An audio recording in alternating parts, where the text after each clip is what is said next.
Oke, langsung aja kita siapin fotonya. Kita perbesar dulu guys biar mudah pengeditan. Kemudian klik ke tanda hapus.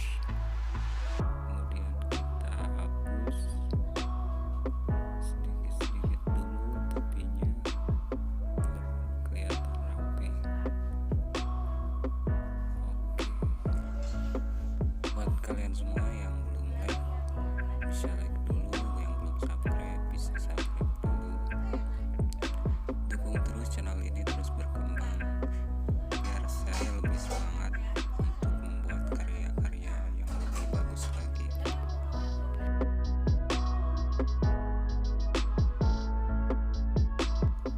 Kita percepat aja videonya guys biar gak makan durasi lama.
Oke, inilah hasil editan kita guys. Maaf bila hasilnya kurang sempurna.